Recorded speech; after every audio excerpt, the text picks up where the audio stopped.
Magandang araw po sa inyo, Sir Blair. Lalong-lalo na po sa mga giling ninyong tagapakinig at taga-suporta sa inyong mga YouTube channel na The Voice Addict at mga kwento ni Apong Isaac. Ang kwentong ibabahagi ko sa inyo ay naganap taong 1990. Ang buhay ko ay hindi kagaya ng iba na tahimik at masaya. Simula pa noong bata pa ako hanggang sa magkaroon ako ng asawa at anak, naging manunugis pa rin ako ng mga aswang. Dahil sa matagal na panahong ginugol ko sa pakikipaglaban sa mga kampon ng kadiliman, nahasa ang kakayahan ko hanggang sa naging malupit akong manunugis ng mga aswang. Subalit ang kakayahan kong pumatay ng mga aswang ay meron palang hangganan dahil nagkaroon ako ng matinding kaaway. Isang pinakamalakas na aswang nagkagawin ng lahat para makapaghiganti sa akin. Sa hindi inaasahang pagkakataon, natuntun nito ang kinaroroonan ng pamilya ko. At doon na nga naganap ang karumal-dumal na pagpatay niya sa buo kong pamilya. Hanggang ngayon ay hindi ko pa rin nakakalimutan ang bawat detalye sa pagkamatay nila. Bago ko nga po pala simulan ang aking istorya, ay nais ko po lamang ipaalam sa inyo na ang pangalan at lugar na aking ginamit ay sinadya ko pong binago upang mapangalagaan ang kaligtasan ng lugar sa totoong pinangyarihan ng aking kwento. Kilalanin niyo na lamang po ako sa pangalang Ramon. At ito ang aking kwento. Mabilis akong tumatakbo noon pauwi sa bahay dahil nagkaroon ako ng masamang kutob. Kagagaling ko lang noon sa pakikipaglaban sa mga aswang. May bahid pa nga ng dugo ang talim ng itak ko. Ang tawag naman sa armas ko ay sinuwak. Isang sandatang may maliit na talim na kasing talas ng blade at may tulis sa dulo. 2.5 dangkal lang ang haba nito. Sapat na yon para pumatay ng mga aswang. Habang madilim ang paligid, tinahak ko ang daan papunta sa bahay. Kinabahan ako sa hindi ko malamang dahilan. Naisip kong baka nanganganib na ang buhay ng pamilya ko. Halos hindi lumapat ang mga paa ko sa lupa dahil sa labis na pagmamadali. Nang matanaw ko ang bahay namin, nakarinig ako ng malakas na pagsigaw kasabay ng garalgal na boses ng mga halimaw. Saktong pagdating ko sa tapat ng bahay namin, nakita ko sa loob ang mga magulang ko. Kasama nila ang mag-ina ko. Hawak sila ng mga aswang. Naramdaman nila ang presensya ko. Kaya naman, tumingin sila sa gawi ko. Anong ginawa niyo sa pamilya ko? Lumabas kayo sa pamamahay ko! Ako ang harapin niyo! Kinaladkad nila ang pamilya ko palabas ng bahay namin. Kitang-kita ko ang takot sa mukha nila. Kaya naman, para na ring binabayo ng maso ang dibdib ko. Dahil kapag nagkataon, hindi ko sila maililigtas ng sabay-sabay.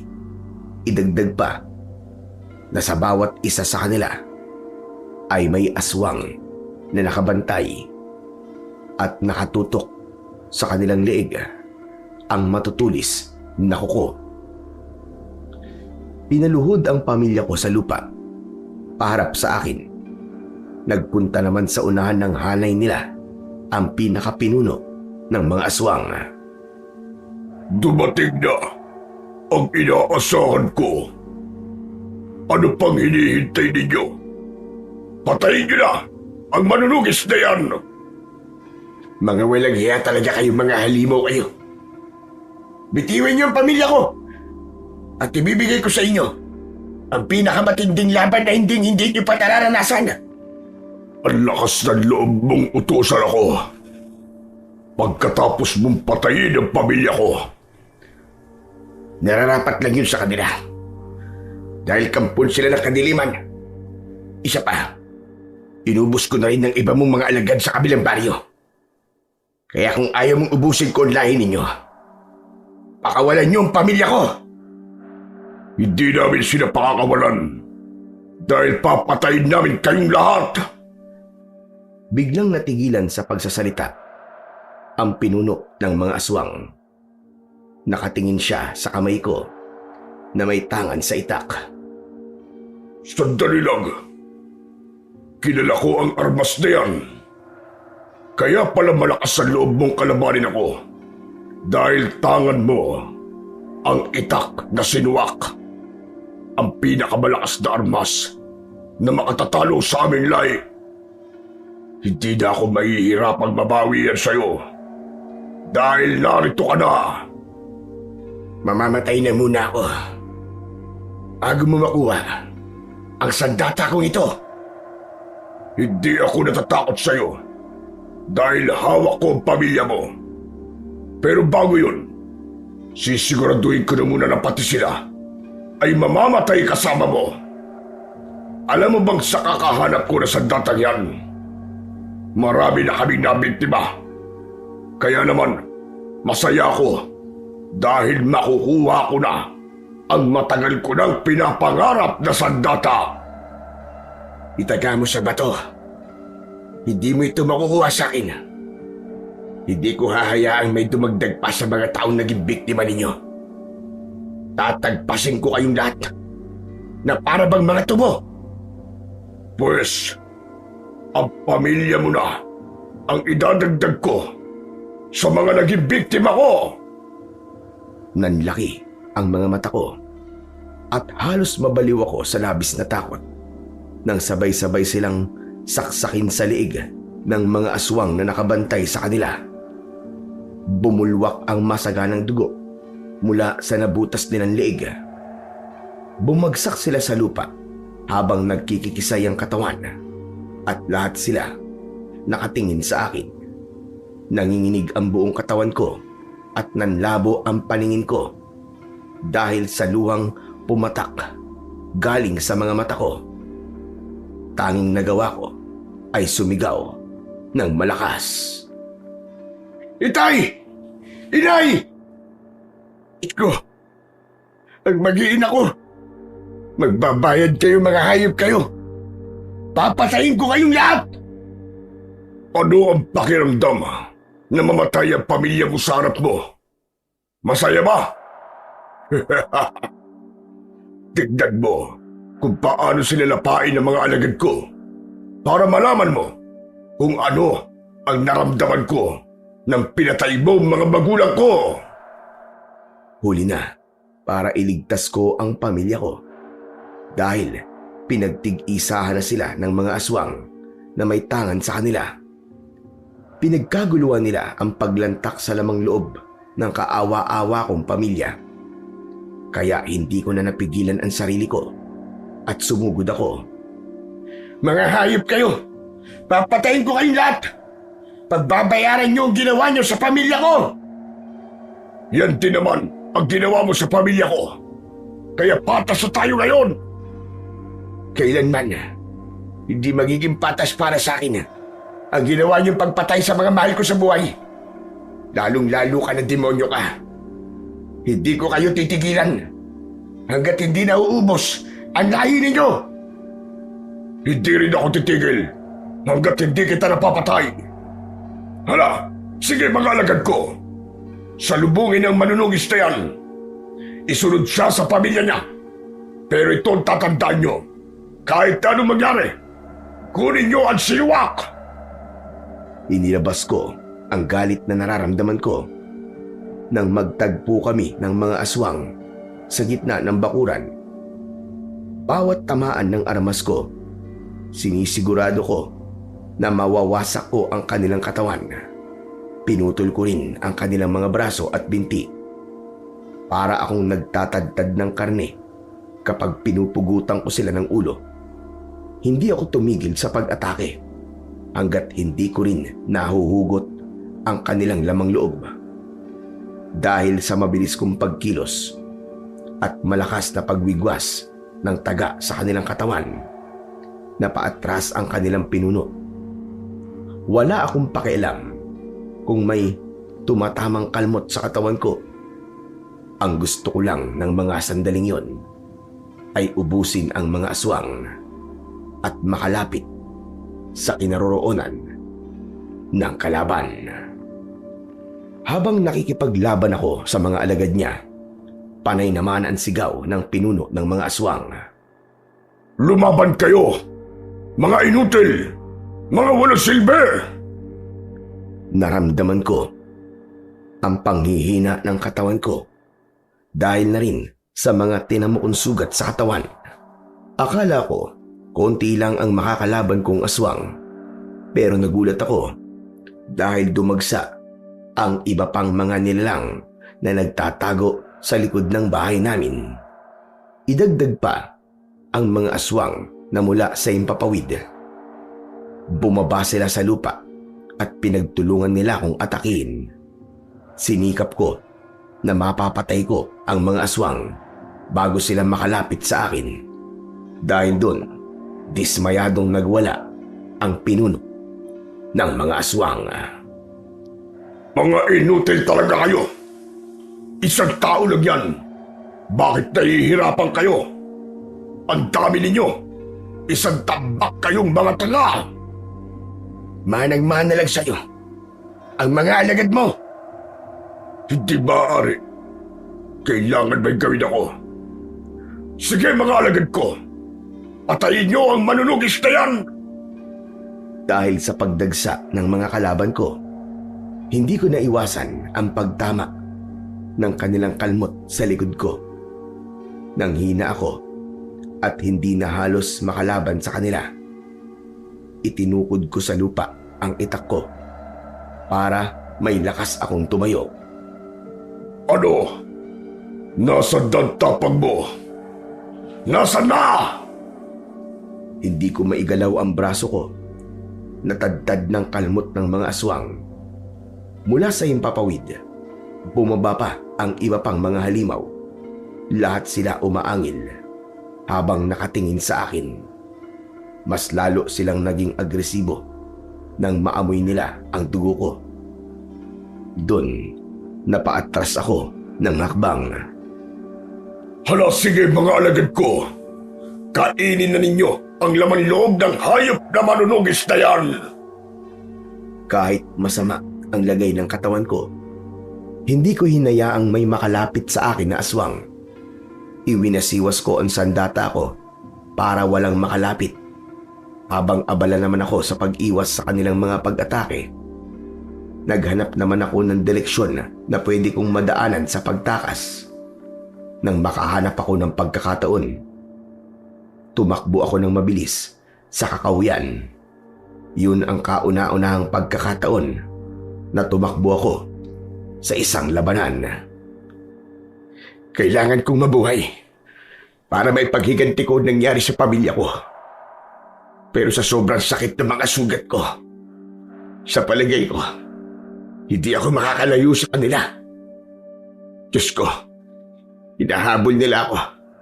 Kailangan kong makarating sa ibaba ng bundok na to para humingi ng tulong sa mga tao. Dahil sa panghihina ng katawan ko, hindi ko magawang tumakbo ng mabilis.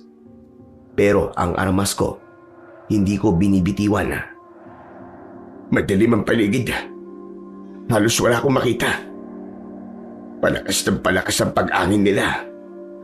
Natitiyak kong malapit na nila akong maabutan. Mabilis ang takbo ko, ngunit natigilan ako nang humantong ako sa mataas na bangin. Nalito ko kung saan ako dapat na pumunta. Huli na dahil naabutan na nila ako. Nakaharang sila sa mga daan na pwede kong lusutan. Mabilis na lumapit sa akin ang pinuno ng mga aswang. Sinakal niya ako sa leeg at bumaon ang kuko niya sa laman ko. Umangat ang mga paa ko sa lupa habang nakatapat ako sa bangin. Upang hindi makuha ng aswang ang sandata ko, binitiwan ko ang sinuwak at nahulog yun sa bangin. Sa wakas, nahuli rin kita. Bitiwan mo ako. Hayop ka! Ito na ang magiging katapusan mo. Dahil dahan-dahan kong ibabaon ang mga kuko sa tiyan mo. Ang sakit! Alisin mo mga kuko mo sa tiyan ko! Hayop ka! Mas lalo kong ibabaon to hanggang sa madukot ko ang laman loob mo. Mapatay mo man ako. Hindi mo na makukuha ang sandata ko. Ano ka mo? Nasaan ang sandata? Nasaan ang sinuwak? Wala na. Nahulog na. Hindi maaari. Anong ginawa mo? Nasaan ang itak? Ganyan nga. Lakasan mo pa ang sigaw mo. Ngayon pa lang, hindi ka na nagtagumpay, Diablong buwang ka! Hanggang sa tuluyan ng ibinaon ng pinuno ng mga aswang ang kuko niya sa tiyan ko. Ramdam na ramdam ko ang sakit na unti-unting napupunit ang laman ko. Dahil sa pagpupumiglas ko, tinamaan ko ng sipa ang sikmura niya. Kaya naman, nabitiwan niya ako. Bumagsak ako sa gilid ng bangin. Doon na nga niya ginawa sa akin ang sunod-sunod na pagkalmot sa likod at dibdib ko. Hindi pa siya nasiyahan. Sinaksak niya ako ng paulit-ulit sa tiyan ko. Ramdam ko ang pagbulwak ng dugo sa mga sugat ko.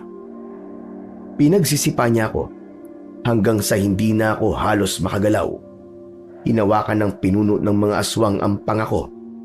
Sinipat-sipat niya ang mukha ko.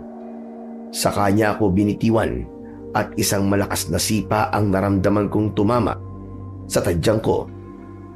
Dahil sa malakas ang pagkakasipa niya sa akin, tuluyan akong nahulog sa bangin. Inakala ng pinuno ng mga aswang na patay na ako. Kaya hindi na siya nag-abala pang bumaba sa banging kinahulugan ko. Basta, ang huling natatandaan ko ng gabing yun, humampas ang ulo ko sa isang bato. Nang magkamalay ako, ay nasa isang silid na ako na hindi pamilyar sa akin. Naramdaman ko rin ang mga bendang nakatali sa katawan ko, pati na sa ulo ko. Napakunot ang noo ko dahil wala akong maalala kung paano akong nakarating sa lugar na yon. Binalot ng takot ang dibdib ko dahil wala akong matandaan tungkol sa pagkatao ko. Maya-maya pa, napatingin ako sa matandang lalaking nagsalita sa tabi ko. Aba, mabuti naman at gising ka na. Sa dami ng tinamo mong sugat sa katawan, himala na lang na nabuhay ka pa. Sino ho kayo? At ano pong ginagawa ko sa lugar na ito? Ako si Tatang Ilyas. Ako ang albularyo gumamot sa'yo. Mabuti na lang at napadaan ako sa bangin na yun. Marami pa naman ang gumagalang mababangis na hayop sa lugar na ito. Mabangis na hayop? Bangin? Ako ang nagligtas sa'yo sa bangin. Nag-aagaw buhay ka nang makita kita roon. Ang akala ko nga'y patay ka na. Halos naliligo ka sa sarili mong dugo. Ano ba nangyari sa'yo? At nahulog ka sa bangin na yon? Dahil sa tanong na yon ng matandang lalaki na si Tatang Ilyas, napaisip ako kung ano nga ba ang nangyari sa akin. Kung paano ako nagkaroon ng maraming sugat sa katawan. Bakit hindi ka makasagot, Amang? Mas lalong lumikot ang mga mata ko sa biglang pagtatanong na yon ni Tatang Ilyas. Kinabahan ako at mas lalong napuno ng takot ang dibdib ko dahil kahit isang detalye tungkol sa pagkatao ko ay wala talaga akong maalala. Tatang, wala ho akong maalala. Hindi ko po alam kung sino ko at kung ano ang ginagawa ko sa lugar na ito.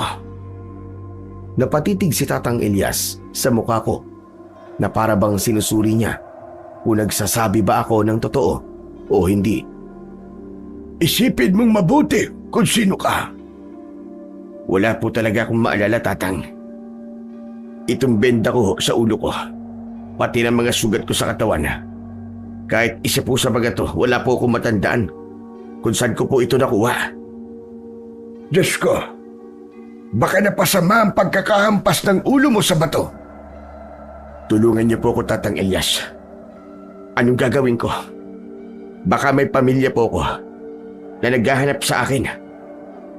Huwag kang mag-alala. Magtatanong-tanong ako sa mga karatig baryo. Baka may masagap akong impormasyon tungkol sa'yo. Salamat po. Mag-iingat po kayo. Dahil baka may dahilan kung bakit nangyari po ito sa akin. At kayo naman ho ang mapahamak.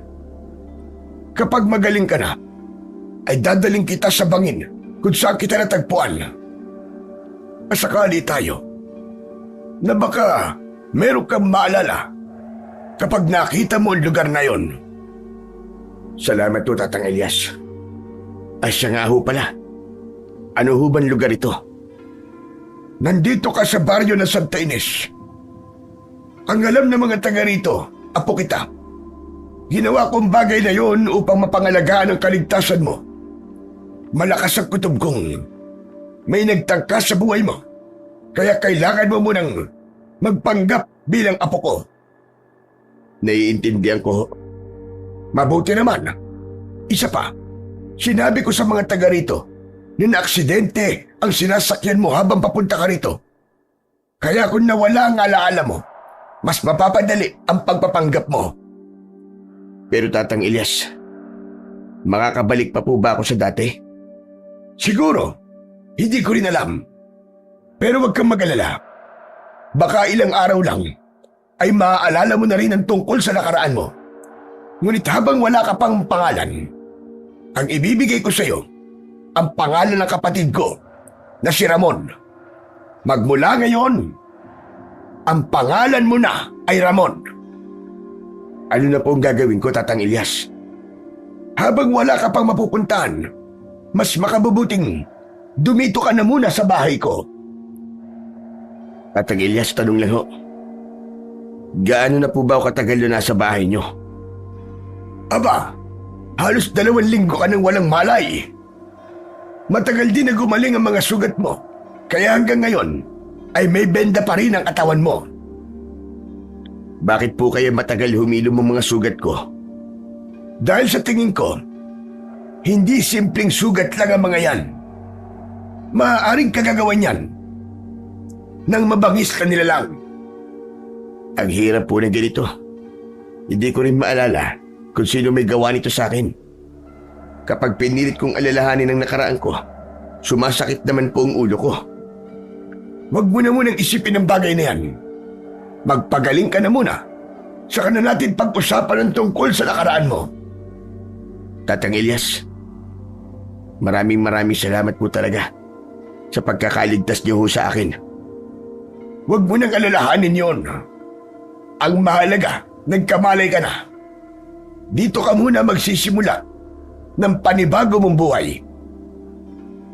Para bang may mabigat na bagay ang dumagan sa dibdib ko nang sabihin yon ng matanda. Magulo ang isip ko dahil hindi ko alam kung paano ako magsisimula sa lugar na pinagdalhan sa akin ni Tatang Elias. Pagkalipas naman ng 6 na buwan, magmula nang mangyari yun sa akin, hindi pa rin bumabalik ang mga alaala ko. Madalas, nananaginip ako ng masama, ngunit malabo naman ang muka ng mga taong nasa loob ng panaginip ko. Tapos, ang dibdib ko ay parang palaging binabayo ng maso dahil sa labis na takot kahit wala naman akong kinakatakutan. Iba rin ang napapansin ko sa pandinig ko. Para bang may mga bulong akong naririnig, mga pangalan na hindi naman pamilyar sa akin. Minsan naman pakiramdam ko, merong matulis na bagay na unti-unting bumabaon sa tiyan ko. Kahit wala naman akong nakikitang patalim. Kaya may pagkakataon na nagugulat talaga ako. Pero si Tatang Elias, mas lalo niya akong inalagaan at hindi niya ako binabayaan. Magmula rin nang mapadpad ako sa bahay ni Tatang Elias, kilala na ako ng mga tao at sanay na rin ako sa mga ugali nila. Ngunit ang ipinagtataka ko sa sarili ko, naging mahilig na ako sa mga insekto. Kung minsan naman ay pinaglalaroan ko na ang mga tutubi, paru-paro at kung ano-anong mga hayop na makikita kong kakaiba. Akala ko kapag gumaling ako ay maaalala ko na ang nakaraan ko. Pero nagkamali ako dahil mas lalong lumala ang kalagayan ko. Para akong baliw na kinakausap ang sarili ko. Dahil sa nangyari, madalas na akong pinagtatawanan ng mga tao sa lugar na yon. Kaya naman, para makalimot, pumupunta ako sa gubat para maghanap ng mapaglilibangan. Hanggang sa napadpad ako sa palayan at nakakita ko ng isang paru-paro. Huli ka! Akala mo makakatakas ka sa akin, ano? Teka, sayang naman ang kulay ng pakpak mo, paru-paro. Baka masira ako. Bakit naman kasi nagpahuli ka pa sa akin eh? Hinaplos ko ang pakpak ng paru-paro ng marahan na parabang awang-awa ako sa kanya. Lalo na at nakita kong may sugat ito dahil sa puwersang ginamit ko habang hinuhuli ko ito. Pakakawalan na nga kita. Kawawa ka naman eh. Hehe, tol, baliw ka na ba? Nagsasalita kang mag-isa. Natigilan ako nang marinig ko ang boses ni Jessie. Kasama siya ni Barok. Sakto ang dating nila na nakalipad na ang paru-paro. Malapit ang lugar na yon sa palayang sinasaka ni Barok at Jessie. Sila ang mga taong madalas na pinagtatawanan ang kalagayan ko. Dahil doon, may isang bahagi sa puso ko ang nag-uutos na labanan ko sila at dukutin ang kanilang dila. Aba, oo nga no. Si Baliw nga. Teka, lapitan natin.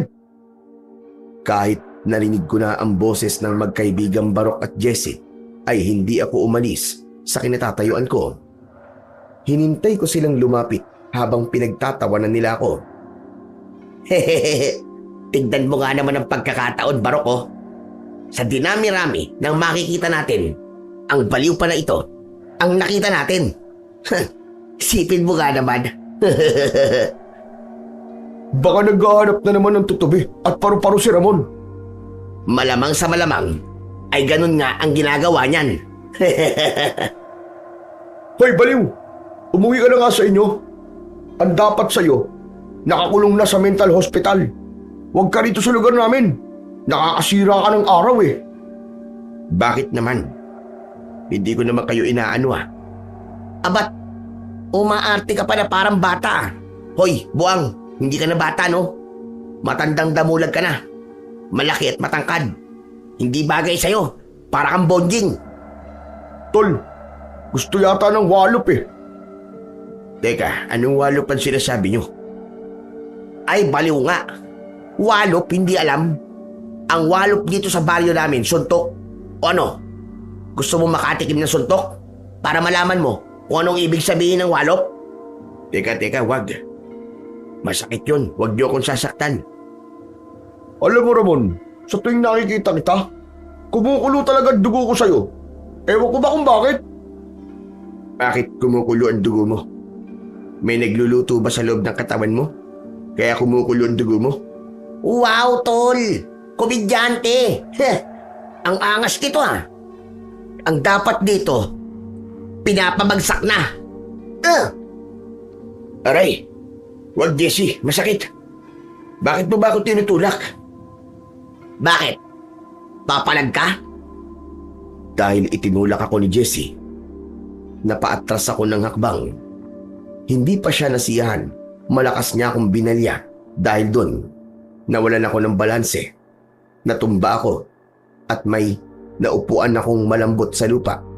Kasunod ng pag-alingasaw ng mabahong amoy. Teka, ano yun? Ang baho Anak ng putya, tol! Si Ramon! Dinurog ang dumi ng kalabaw! Kaya hindi ka nasaktan sa pagkakabagsak mo sa lupa. Dahil sinalo ka pala ng kutsyon. Ang sama ninyo. Grabe! Ang baho nga! Dismayado kong hinawakan ang puwet ko at talagang dumikit doon ang dumi ng kalabaw. Napangiwi ako dahil sa amoy nito. Pero naging dahilan naman yun para tigilan ako ni Barok at Jesse. Yun nga lang, halos namumula na ang kanilang muka dahil sa labis na tuwa. Tumatawa sila ng malakas habang tinatawag nila akong baliw. Hindi ako baliw. Nagkakamali kayo. Tumayo ako at umalis sa lugar na yon. Dumaan ako sa ilog para linisan ang sarili ko. Nag-iisip na rin ako ng paraan kung paano ko maililihim kay Tatang Elias ang ginawa sa akin ni na Jesse at Barok. Nahihiya na rin naman ako sa matanda dahil madalas itong nahihirapan ng dahil sa akin. Habang abala ako sa paglilinis sa katawan ko, narinig ko ang sit-sit mula sa likuran ko. Paglingon ko, nanlaki ang mga mata ko. Isang banakon o king cobra ang padila-dila habang nakatayo at nakatingin sa akin. Agad itong tumaklaw sa akin pero naging maagap ang pagsalo ko sa leeg niya. Sa hindi malamang dahilan, nabali ko ang leeg ng ahas at agad na namatay sa mga kamay ko. Hindi lang ito ngayon nangyari sa akin. Ang makita ang kakaibang bilis ng kamay ko. Para bang hindi galaw ng isang normal na taong walang alam sa pakikipaglaban. Natigilan ako kaya hindi ko namalayang tinangay na pala ng agos ng tubig ang salawal ko. Hinabol ko yun, ngunit masyadong malakas ang agos ng tubig. Hindi ako marunong lumangoy dahil maging yon ay hindi ko maalala. Pero nang makarating ako sa malalim na bahagi ng tubig, nagtaka ako dahil nagawa kong maikampay ang mga kamay at paa ko. Nagawa kong makatawid sa kabilang pampang ng ilog. Yun nga lang, hindi ko nagawang habulin ang salawal ko. Saglit akong nagpahinga sa gilid ng ilog at nag-isip kung paano ko nagawa ang bagay na yon. Maaaring nawalan niya ako ng alaala. Ngunit ang mga kakayahan ko, hindi nagbago. Isang malalim na buntong hininga ang pinakawalan ko. Saka ako napatingin sa itsura ko. Pambihira na magkamalasan to. Paano ako makapaglalakad nito? Tiyak na pagtatawanan na naman nila ang itsura ko. Ay nako, ano ba kasing kasalanan ko? At nangyayari ito sa buhay ko? Tumingin ako sa natitirang saplot ko sa ibaba. Manipis pa ang tela at ang damit ko naman hapit sa katawan ko. Naisip ko na hubarin na lang ang t-shirt ko at yun ang gagamitin kong pantaklob sa pang-ibabang bahagi ng katawan ko. Kaya lang, sa pag-ahon ko sa ilog, sakto naman na merong dumaan na kalalakihan at mga dalaga. Nagkagulo sila hindi para maawa sa akin, kundi para pagtawanan ang itsura ko. May nagsabi pa na malala na raw ang tama ko sa utak. Nagsimula ang ganong kaisipan ng mga tao tungkol sa pagkatao ko dahil nalaman nilang napabagok ang ulo ko sa bato. Kaya ang alam nilang lahat, baliw talaga ako. Yun na rin ang naging tingin ko sa sarili ko. Akmasa nang tatakbo na ako pauwi sa bahay nang marinig ko ang malakas na sigawan ng mga tao sa unahan ng aking daan. Tumakbo na rin ang mga kababaihan at kalalakihan papunta sa pinagkakaguluhan ng mga tao. Hindi ko na sana papansinin ang pinagkakaguluhan nila. Kaya lang ay narinig ko ang boses ni Tatang Elias. Dahil doon, nagpasya akong lumapit sa umpukan ng mga tao. Paglapit ko sa mga ito, walang nakakapansin sa itsura ko. Dahil abala sila sa pagtingin sa dalawang lalaking nakaandusay sa lupa. Diyos ko po! Ngayon lang nangyari ang ganyang klaseng pagpatay. Hindi maganda ito. Kailangan pagtuunan agad ito ng pansin ng kapitan natin. Tatang Elias, ano po nangyari sa mga yan? Gulat na napatingin sa gawi ko si Tatang Elias. Hindi niya sinagot ang tanong ko dahil napatitig siya sa itsura ko. Kaya naman, inilayo niya ako sa mga tao. Anong ginagawa mo rito, Ramon? Napadaan lang ho. Hay nakong kalokohan mo! Abay, bakit ganyan ang itsura mo? Nasaan na salawan mo? Napakamot ako sa batok dahil wala akong maisip na dahilan na maisasagot sa matanda. Kaya sinabi ko na lang kung ano ang totoong nangyari. Tinangay po kasi ng agos ng tubig ang salawal ko kanina. Naglinis po kasi ako ng katawan dahil napaupo po ako sa dumi ng hayop eh. Teka, Tatang Elias, ano po ba nangyari sa dalawang lalaking yan? Bakit? Hindi mo ba nakita kung ano ang itsura nila? Hindi po eh. Halika, tignan mo. Silipin natin ulit. Hinawi ni Tatang ang mga taong nakaharang sa daan. Kaya tumambad sa paningin ko ang itsura ng mga lalaking wala ng buhay. Para bang may bumaon na libo-libong kutsilyo sa dibdib ko nang makita ko ang itsura ng mga ito. Wakwak ang leg at tiyan ha. Sa loob ng kanilang tiyan ay may buhay na kulay itim na sisiw. Paano nangyari yun, Tatang Elias? Sa bahay na lang natin pag-usapan. Ang mahalaga, nakita mong may masamang nangyayari sa baryo natin ngayon. Mukhang ngayon lang din po ito nangyari sa baryo niyo, Tatang Elias. Tama ka, Ramon. Ngayon nga lang ito nangyari. Hala, sige na, umuwi na tayo. Nang makapagpalit ka na rin ng damit mo. Sa paghila sa akin ni Tatang Elias, bigla akong nahilo. Para bang may biglang eksenang lumitaw sa isip ko. 4 na tao ang nakita ko. Nakaluhod sila sa lupa. Sa likuran nila may mga anino. Iniling-iling ko ang muka ko. Napilit na inaalala kung ano ang itsura nila. Pero saglit lang at nawala ulit ang bagay na yon sa isip ko. Kaya naman, natigilan si Tatang Elias nang hindi ako naglakad para sumunod sa kanya. Ano pa bang hinihintay mo, Ramon? Tara na! Umuwi na tayo! Muling hinila ni Tatang Elias ang kamay ko. Habang abala naman ako sa pag-iisip kung ano ang bagay na nakita ko sa isip ko. Kaya habang naglalakad kami ng matanda pauwi sa bahay, ay binanggit ko sa kanya ang mga napapansin ko sa sarili ko. Binitiwan naman ito ang kamay ko, saka tumigil sa paglalakad at hinarap ako. Anong ibig mong sabihin na may nakikita ka? Kanina ho kasi sa isip ko, may biglang mga imaheng lumitaw. Nakakatakot po dahil bumilis ang tibok ng puso ko. Hindi kaya unti-unti nang bumabalik ang mga alaala mo?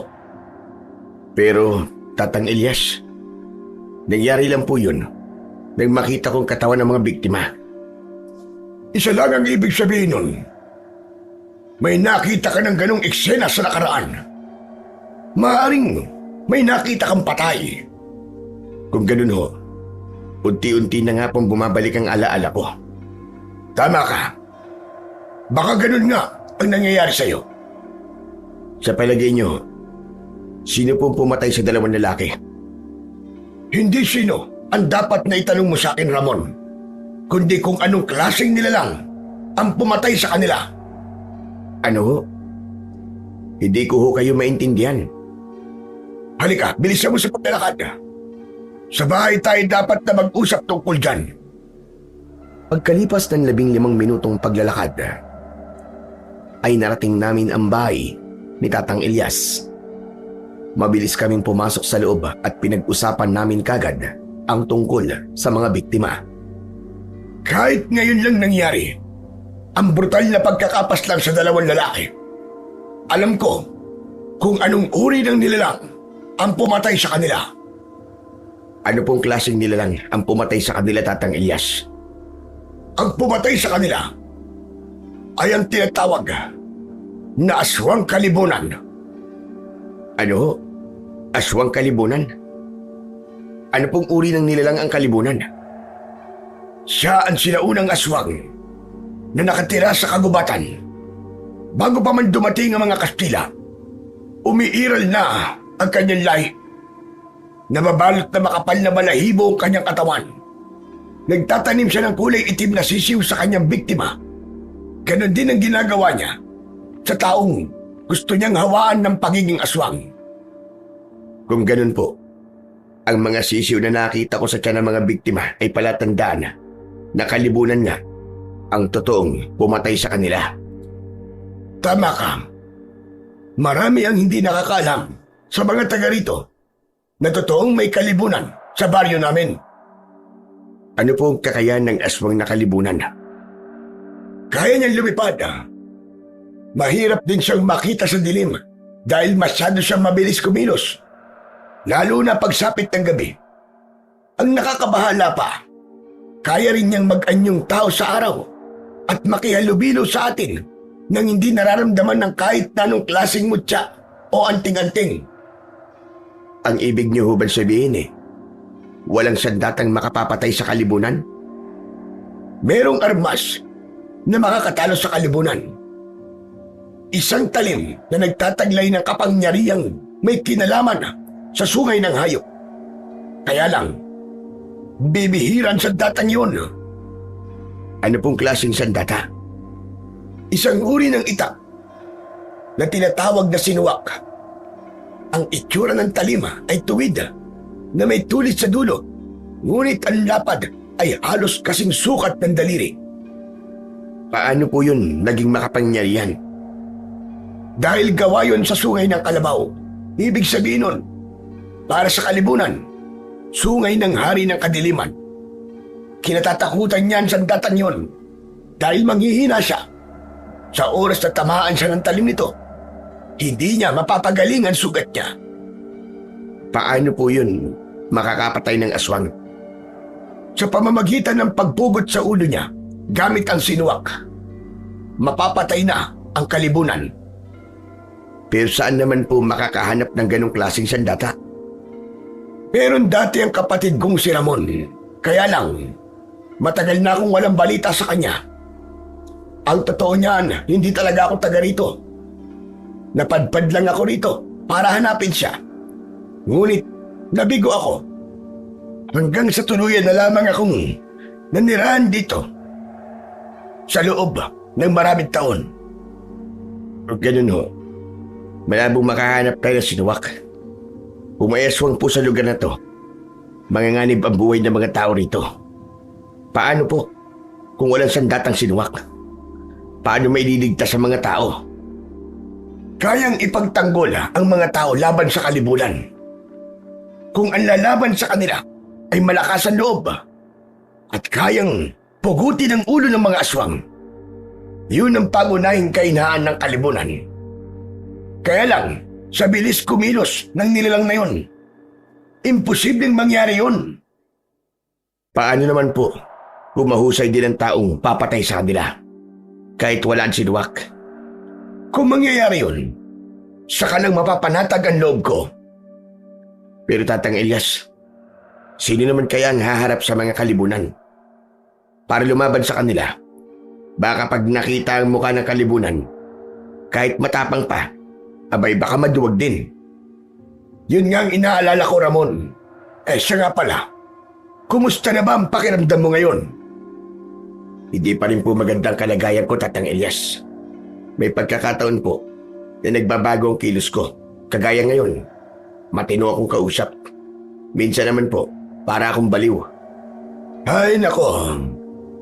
Hindi ko na talaga alam kung anong gagawin sa'yo. Katulad kanina, sabi mo may nakikita kang mga imahe na hindi mo maintindihan. Hindi kaya biktima ka ng aswang na kalibunan? Ano? Paano niyo naman po nasabi ang bagay na yan? Dahil sa mga sugat mo noon. Diyos ko, bigla naman po akong nag-alala. Nakapag-aalala talaga yan.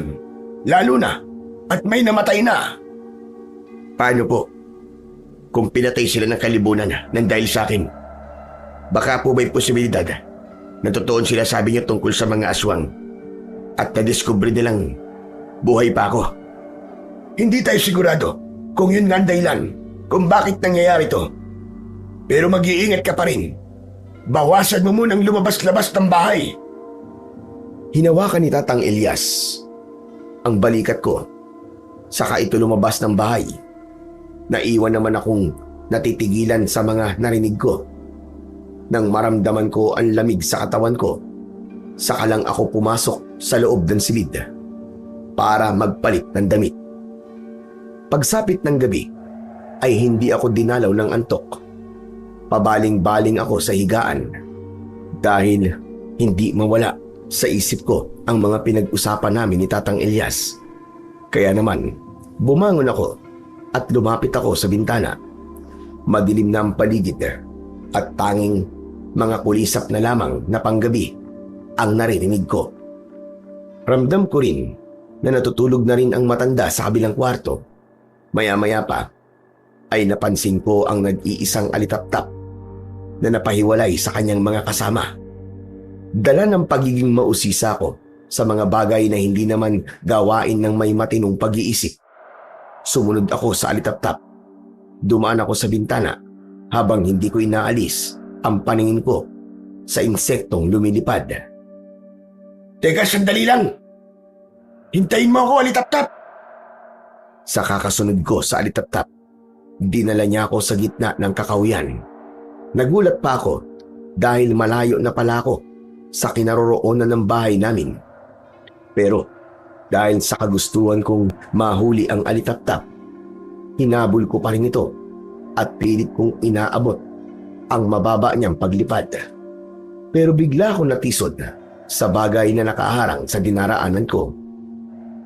Diretso ang pagbagsak ko sa lupa at natigilan ako nang maramdaman ko na parabang tao ang dinaganan ko. Kasunod ng malagkit na likidong dumikit sa kamay ko. Dahil madilim, hindi ko agad napansin kung ano ang bagay na yon.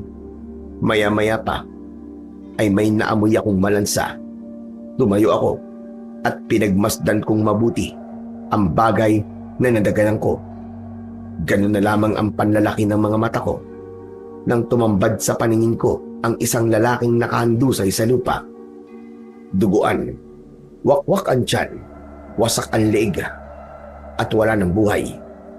Sa loob ng kanyang tiyan, naroroon ang kulay itim na sisiw. Kinabahan ako dahil alam ko na kung anong uri ng nilalang ang pumatay sa bagong biktima. Kalibunan. May kalibunan sa paligid. Sigurado kung siya may gawa nito. Hindi ako dapat narito. Bakit ba ako pumunta rito? Nag-aalala akong napatingin sa paligid. Napansin ko ang itak sa bewang ng lalaki. Mukhang nanggaling pa sa trabaho ang biktima bago siya pinatay ng kalibunan. Kinuha ko ang itak sa bewang niya bilang panigurado na may magagamit akong armas laban sa aswang. Tumayo ang mga balahibo ko sa katawan at naglakad pa ako papunta sa dulo ng daan. Mabuti na lang at lumitaw ang liwanag ng buwan nang mapadpad ako sa talahiban. Maya-maya pa ay napansin ko ang isang kubong nakatayo sa gitna ng talahiban. Gawa yun sa kubon at kawayan. Hindi ako maaaring magkamali. Ito ang bahay ni Nanang Iska. Yung bulag na lola ni Jessie. Iisipin ko sanang baka si Lola Iska ang aswang na kalibunan. Pero natigilan ako dahil nakita ko ang mga aninong pumaligid sa bahay ng matanda. Nanginginig ang tuhod ko at napakuyom ang mga kamao ko habang mahigpit kong hawak ang itak. Nagsimula na nga ang mga aswang na kalibunan na sirain ang dingding at bubong ng bahay ng matandang babae. Wala na sana akong balak na tumulong dahil nga natatakot ako. Pero namalayan ko na lang na sumigaw na ako ng malakas. Hoy! Mga halimaw kayo! Layuan yung bahay ni Lola Iska! Naku, patay na! Lagot! Tumingin silang lahat sa akin at papalapit na sa kinaroroonan ko. Bakit ba kasi ako sumigaw? Itinutok ko sa kanila ang itak ko. Ngunit patuloy lang sila sa paglapit. Nang tamaan ng liwanag ang kanilang katawan, nakita ko ang mabangis nilang anyo na parabang mga asong nauulon. Hindi ako umatras. Parabang sanay na akong makakita ng aswang. Isang bagay na hindi pamilyar sa pakiramdam ko. Anong nangyayari sa akin? Kanina lang ay takot na takot ako pero ngayon, wala na akong ibang gusto kundi ang pugutan sila ng ulo. Nagulat ako sa sunod kong ginawa. Para bang may ibang taong nagkokontrol sa kilos ko. Sumugod ako sa mga kalibunan at mabilis ko silang pinagtatataga ng itak. Tinamaan sila sa katawan. Ang iba naman ay sa leeg. Sa gilid naman ng mga mata ko, may iba pang aswang ang patuloy na sumisira sa bahay ni Lola Iska. Kaya naman, binilisan ko ang pakikipaglaban sa mga kalibunan para matulungan kagad ang matanda. Totoo sabi ni Tatang Elias, mabibilis talaga sila kumilos at konti lang ang tinatamaan ng itak ko. Pero tsak naman sa gagawin ko ito, mamamatay silang dilat ang kanilang mga mata. Ibinato ko ang itak ko sa gawi ng kalibunan na papasugod sana sa kinaroroonan ko. Kahit mabilis ang kilos nito, hindi siya nakaligtas sa pagtama ng talim sa pagitan ng kanyang mga mata. Mabilis akong tumakbo papalapit sa kinaroroonan ng aswang. Binunot ko ang itak at magkakasunod na pagtaga sa leeg ang ginawa ko sa kanya. Hanggang sa mapugutan ko ito ng ulo. Dinampot ko ang ulo ng kalibunan at ibinato ko yun sa nakahanay na mga aswang. Lahat sila ay natigilan sa ginawa ko. Kaya pati ang iba pang mga kalibunan na sumisira sa bahay ni Lola Iska ay tumigil na rin at ako na ang kanilang hinarap. Ano? Nagulat ba kayo Akala niyo siguro walang maglalakas ng loob na lumaban sa inyo, no? Mabilis pa sa kidlat na lumapit ako sa mga nilalang na parabang alam na alam kong gamitin ang itak na hawak ko. Tumalon ako at pagbagsak ko, naitarak ko na kagad ang itak sa ulo ng unang kalibunan. Bumagsak ito sa lupa at mabilis kong pinugutan ng ulo. Dahil doon, paatras ang iba pa nitong mga kasama at sinubukan tumakas pero naging maagap ang pagtayo ko. Naibato ko na kagad ang itak sa nilalang na balak sanang lumipad. Pagbagsak nito sa lupa, mabilis akong lumapit at binunot ang talim sa katawan nito. Tinanggal ko ang kanyang pakpak. Pinutulang ko ito ng mga binti. Saka ko pinugot ang kanyang ulo. Pagkatapos, tinungtungan ko ang dibdib ng kalibunan habang nakangisi akong nakatingin sa mga natitigilang aswang. Para bang nag-ibang tao ko ng mga sandaling yon. Humanda kayo! Ako naman ang aatake sa inyo! Isa-isa ko silang inasinta ng itak at nagkagulo sila nang bigla ko silang sinunggaban. Hindi gumana sa akin ang mabilis nilang pagkilos. Pero dahil sabay-sabay sila sa pag-atake, hindi ko naiwasan ang kalmot nila na tumama sa likod ko. Nang maramdaman ko ang kuko nila sa katawan ko, may bahagi ng alaala ko ang bumalik na para bang nangyari na rin yun sa akin. Pero dahil nasa gitna ako ng labanan, pinagtuunan ko muna ng pansin ang mga kalaban. Sa isang iglap, nagawa ko kagad na gilitan ng leeg ang lahat ng mga aswang na umatake sa akin. Bumagsak ang mga ito sa lupa habang umaagos ang kulay itim nilang dugo. Ang ibang aswang naman na nagtangkang sumugod sa akin ay agad kong pinatamaan ng patalim ng itak sa noo. Saka ko nilapitan ang mga ito at isa-isa kong tinanggalan ng ulo. Dahil abala ako, hindi ko namalayan na merong natirang kalibunan.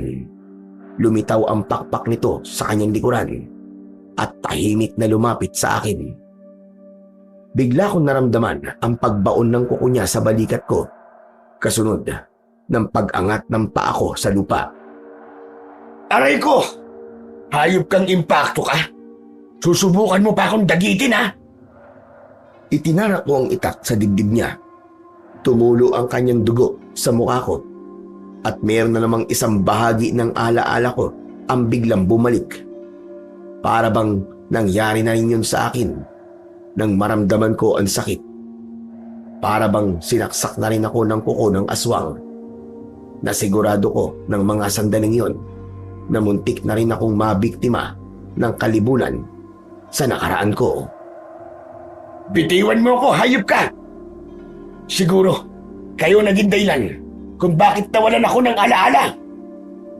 Kaya inulit ko ang pagsaksak sa aswang na nakakapit sa balikat ko. Huli na para maisip ko na mataas na pala ang lipad ng kalibunan. Kaya nang sinaksak ko siya, nabitiwan niya ako at nahulog ako. Tumama ang katawan ko sa punong pinagbagsakan ko. Humampas ang ulo ko sa sanga bago ako tuluyang bumagsak sa lupa. Napaigik ako sa sobrang sakit. Kasunod ko ring bumagsak sa lupa ang kalibunan. Ilang di pa lang ang layo nito sa kinahihigaan ko. Doon nagsimula ang pagbalik ng isang alaalang matagal ko nang nakalimutan. Hindi. Hindi. Paano ko nakalimutan ng bagay na yun? Diyos ko, naalala ko ng lahat. Ang mga aswang na yun, pinatay nila ang buong pamilya ko. Napatingin ako sa gawin ng aswang na kalibunan. Habang naghihingalo ito, dinampot ko ang itak sa lupa at nilapitan ko ang aswang. Niluhuran ko siya sa dibdib. Hayop kang demonyo ka. Ngayong naalala ko na ang ginawa ng mga kalahi mo sa pamilya ko. Matitikman mo na ngayon ang paghiganti ko. Umudlakas kong itinarak ang itak sa leeg ng kalibunan. Nagkakakawag ang kanyang pakpak dahil sa labis na sakit. Pinaikot-ikot ko yon at ibinuhos ko ang matinding galit. Pinugutan ko siya ng ulo at hindi pa ako nasiyahan.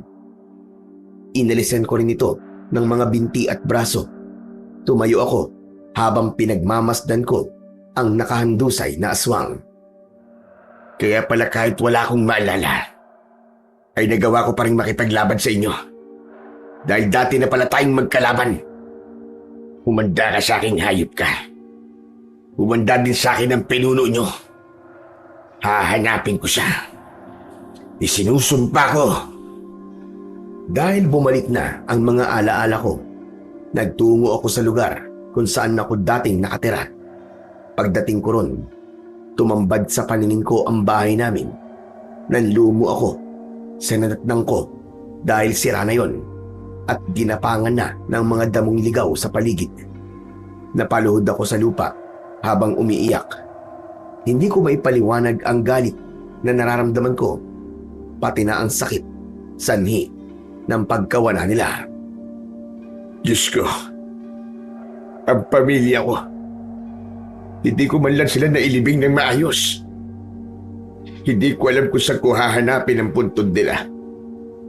At kung merong taong nagmalasakit sa kanila. Halos gumuho ang mundo ko. ng mga sandaling yun.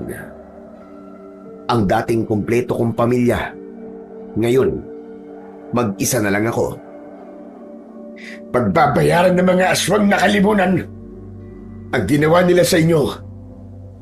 Isinusumpa ko. Hindi ako titigil hanggat hindi ko sila napapatay. Dala ng labis kong galit, pinagsasasaksak ko ng itak ang lupa hanggang sa masira ang hawakan nito at dumugo ang kamay ko dahil sa talim. Pero baliwala yun dahil mas masakit ang mawalan ng pamilya. Mas masakit na wala man lang akong nagawa para iligtas sila, samantalang ako ay buhay pa rin. Kaya naman tumayo ako, nakuyom ko ang mga kamao ko at pinunasan ko ang mga luhang umaagos sa pisngi ko. Matagal akong nanatili sa lugar na yon habang tahimik lang akong nakatingin sa bahay.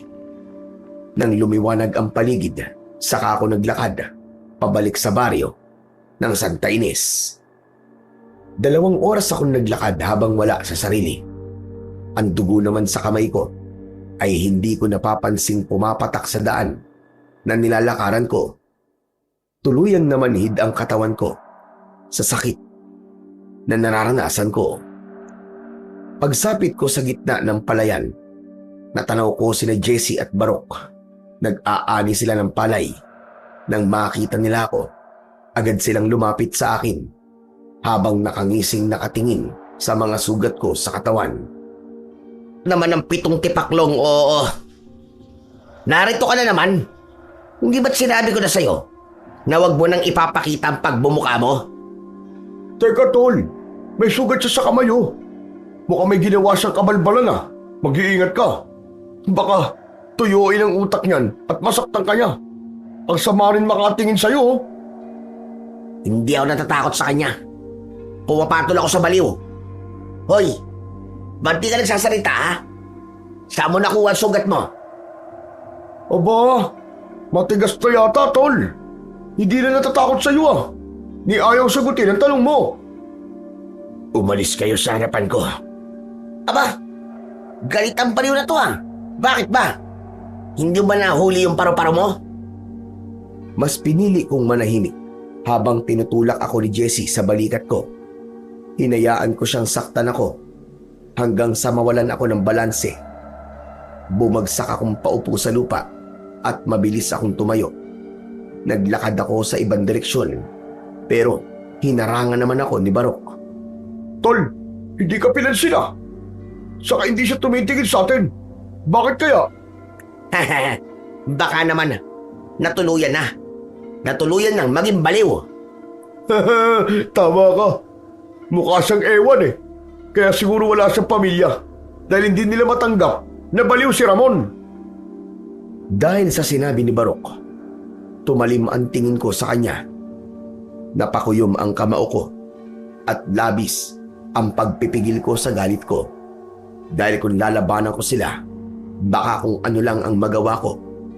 Hindi naman yun nakaligtas sa paningin ni Barok. Kaya itinulak niya ako at muntik na naman akong bumagsak sa lupa. Pero imbis na pagsalitaan ko sila ng masakit, nagpanggap na lang ako na para bang nawawala sa sarili. Umalis na lang kayong dalawa sa harapan ko. Alam niyo, yung paru-parong hinuli ko, pinugutan ko talaga ng ulo. Kasi alam niyo ba, mukha silang halimaw, eh. Ano? Ano ba pinagsasasabi mo? Pambihira ka naman, Barok, ko. Huwag mo sabing magpapadala ka sa sinasabi ng baliw na yan. Hindi, maniwala kayo. Totoo sinasabi ko. Marami sila. Tapos yung bahay ng bubuyog, naku, pinagtulungan silang atakihin ng mga paru-parong mukhang halimaw. Kaya ayun, iniligtas ko sila. Kaya nga nasugatan ako sa kamay, eh. Tignan nyo, ang lalim nga. Pambihira. Malala na ang tama sa utak nito. Bakit? May butas ba ang ulo ko? May paru-paro na rin? Ang alam ko kasi, yung pumasok sa ulo ko, mukhang tutubi. Kamukha mo pa nga yung isa, eh. Hoy, ikaw, kung nababaliw ka na, Huwag ka naman damay, ha? Lihim akong napangiti nang makita ko ang reaksyon sa mukha ng dalawa. Napaniwala ko silang nababaliw na akong talaga. Pero bigla na lamang silang tumawa, kaya napatitig ako sa mukha nila. Ang galing! Nabaliw na talaga si Ramon! Sa wakas, may paglalaruan na talaga tayo. Teka, anong gagawin niyo sa akin? Mas lumapit sila sa akin habang nakangisi. Akala ko talaga gumana na ang plano ko. Yung pala, mas lalo silang matutuwa. Hinawakan nila ako sa tigkabilaan kong mga braso. Gusto ko mang magpumiglas, ngunit malalaman nilang nagpapanggap lang akong baliw. Kaya hanggat kaya kong magtiis, sinakyan ko ang binabalak nila sa akin. Dating gawi, ah. Itali natin siya sa punong maraming langgam. Nako, masaya to. Abay, bilisan natin! Baka mamaya may makakita pa sa atin eh! Kinaladkad nila ako, ngunit nagpumiglas ako. Hindi sinasadyang naitulak ko si Jessie. Bumagsak siya sa lupa, pero mabilis din siyang tumayo. Lumapit siya sa akin at pinagsususuntok niya ako sa muka. Hayop ka! Lalaban ka na, ha? Pinagtulungan nila akong suntukin sa sikmura. Wala silang pakialam kahit saan ako tamaan. Kahit gumugulong na ako sa lupa, ay hindi pa rin sila tumitigil. Pero dahil may kalmot na ako sa likod, natigilan sila ng dumugo yun. Itinayo nila ako at hinawakan nila ako sa tigkabilaan kong balikat. Kaya nahawakan din ng mga ito ang sugat ko sa balikat mula sa kuko ng kalibunan. Binitiwan nila ako at nagtatakang napatingin sa akin. Bakit marami kang sugat? Bakit, tol? Sa likod, sa kamay, at sa balikat niya. May mga kalmot. Teka. Akala ko ba gasgas lang ang dahilan ng dugo sa damit niya? Hindi, tol. Alam ko, malalim ang sugat niya dahil nahawakan ko. Pero bakit hindi siya nasasaktan? Ganyan siguro kapag baliw, wala nang pakiramdam. Mabuti naman at alam mo, Jessie. Ang baliw, wala na talaga halos pakiramdam. Iiyak pero saglit lang. Pero ang baliw kapag nagalit, pumapatay din. Kitang-kita ko ang takot sa muka ni na Jessie at Barok nang sabihin ko yun. Magsasalita pa sana sila nang biglang dumating si Tatang Elias. Tumigil kayo! Anong ginagawa niyo kay Ramon? Hindi na kayo naawa sa kanya! Bakit naman po kami maaawa sa kanya? Baliw na yung apo niyo eh. Sabi pa nga niya, walang pakiramdam ang taong wala na sa sariling katinungan. Tumigil na kayo! Tsaka bakit may sugat ang katawan ni Ramon? Anong ginawa niyo sa kanya? Aba, malay namin dyan. Dumating siya na ganyan na eh. Ramon, ano nangyari sa'yo? Bakit ganyan ang itsura mo? Sana ako. Nang bigla naming narinig ang sigawan ng mga tao, may umaalalay kay Lola Iska sa paglalakad. Sa huliang nito, may mga kalalakihang usong-usong ang mga napatay kong kalibunan. Si Jessie ang agad na lumapit sa matanda nang makilala ito. Matagal nang nagsosolo sa buhay si Lola Iska. Hindi siya pinapahalagaan ng pamilya niya at dinadalhan na lamang siya ng pagkain 2 beses sa isang linggo. Kaya gulat na gulat si Jessie nang makita ang mga tao. Ako naman, umalis na sa lugar na yon at hindi ko na pinakinggan ang kanilang mga pinag-uusapan. Si Tatang Elias naman ay nagpaiwan at nakiusyoso na rin sa mga tao. Habang naglalakad ako pabalik sa bahay, abala pa rin ako sa pag-iisip ng maisasagot sa magiging tanong sa akin ni Tatang Elias. Pagdating ko sa kubo, agad akong pumasok sa loob ng silid ko para magpalit ng damit. Nilinisan ko rin ang sugat ko sa katawan at pagkatapos ay nagpahinga ako habang nakaupo ko sa gilid ng katre. Biglang sumagi sa isip ko ang sandatang ginamit ko bago ako nahulog sa bangin. Kailangan ko palang hanapin ang sinuwak ko. Ang huling natatandaan ko, hinahangad ng pinuno ng mga kalibunan ang sandata ko na yun. Napatingin ako sa labas ng silid ko nang marinig ko ang yabag ng mga paa ni Tatang Elias. Diretso siyang pumasok sa loob ng kwarto ko. Hindi pa ito halos nakakapasok sa loob ng silid nang nagsalita na agad ito habang titig na titig sa mukha ko. Gusto kong magsabi ka sa akin ng totoo, Ramon. Saan ka ba nanggaling?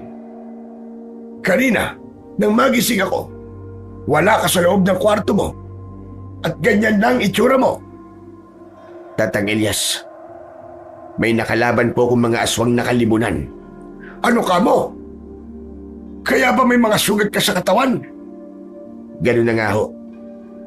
May hinabol akong isang alitaptap at nakarating ako sa kinaroroonan ng bahay ni Lola Iska. Ibig sabihin, ikaw yung sinasabi ni Iska na taong nagligtas sa kanya. Oo, Tatang Elias. Pero batay sa pagkakarinig niya, sa pakikipaglaban mo, kahit hindi niya nakikita ang ginagawa mo, sigurado raw siyang mahusay ang taong tumulong sa kanya. Hindi ko alam kung sasabihin ko ba sa matanda na bumalik na ang alaala ko.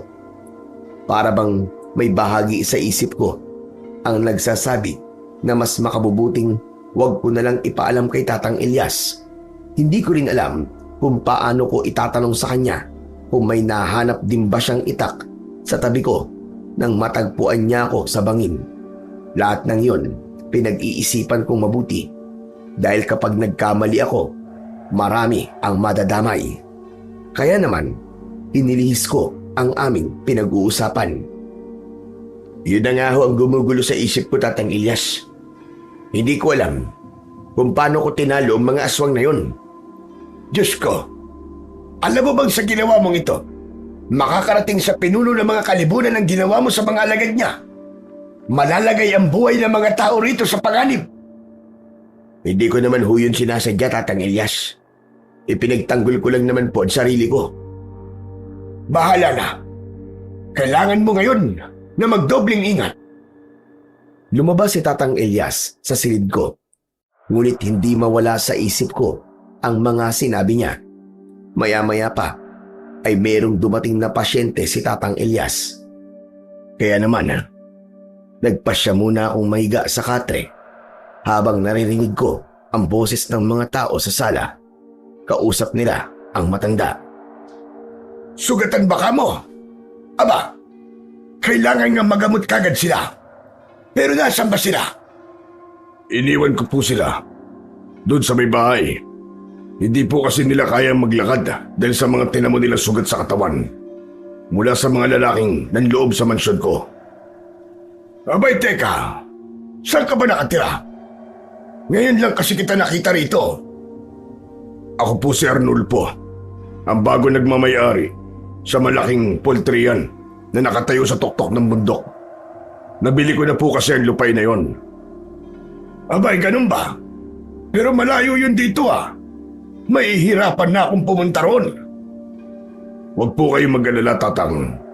May sasakyan naman po tayo na kabayo. Kaya hindi po kayo mahihirapan sa paglalakad. Kung ganun, sige. Ngayon na ba tayo aalis? Opo. Medyo malalim po ang sugat ng mga kasama ko.